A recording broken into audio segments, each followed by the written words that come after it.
ఓం శాంతి. అహం ప్లస్ కారం. అహంకారం తనను తాను గొప్పవాడు అని నిరూపించుకోవటానికి మూర్ఖుడు వేసుకునే ముసుగే అహం అనగా నేను.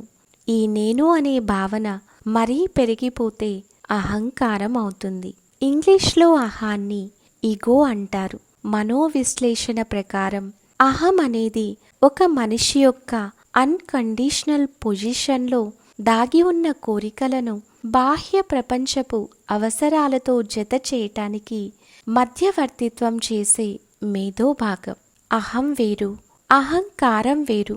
అహం అనే సంస్కృత పదానికి తెలుగులో నేను అని అర్థం. మరి ఆ అహం వచ్చి కారంతో చేరితే అది అహంకారం అనబడుతుంది. అహం అనేది పాపాల్లో ఒకటి. గర్వం వలె అహం కూడా మనిషి పతనానికి దారితీస్తుంది. ఒక సంస్కృత వృత్తాంతం ప్రకారం సంస్కృత కవుల్లో దండి గొప్పవారా లేక కాళిదాసు గొప్పవారా అని చర్చ వచ్చింది. వీరిద్దరిలో ఎవరు గొప్పవారో తేల్చి చెప్పగలిగిన సామర్థ్యం ఉన్న పండితులెవరూ కనిపించక ఇద్దరు సరస్వతీదేవి దగ్గరికి వెళ్లారు. ఇద్దరిలో ఎవరు గొప్ప అని అడిగిన ప్రశ్నకు దండి గొప్పవారని జవాబిస్తుంది సరస్వతి. దానికి భిన్నుడైన కాళిదాసు నేనేమీ కానా తల్లి అని అడిగిన ప్రశ్నకు జవాబుగా త్వమేవాహం, నువ్వే నేను అని జవాబిస్తుంది సరస్వతీదేవి. నేను, నా అనే పదాలు మనలోని దైవత్వం నుండి మనల్ని వేరు చేస్తాయి అనటానికి ఇది ఒక మంచి ఉదాహరణ.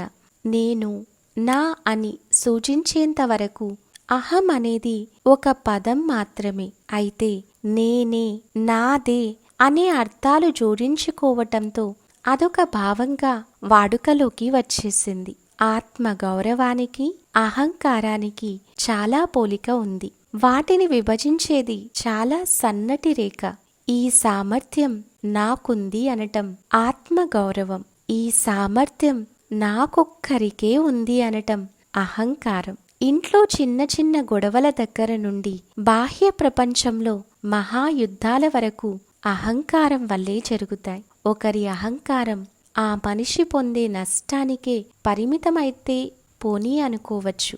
ఒకరి అహంకారం వల్ల ఒక కుటుంబం, జాతి, దేశం, ఇంకా మాట్లాడితే ప్రపంచమే నాశనమైన సందర్భాలున్నాయి. కావున నిరహంకారిగా తయారవుదాం. ఓం శాంతి.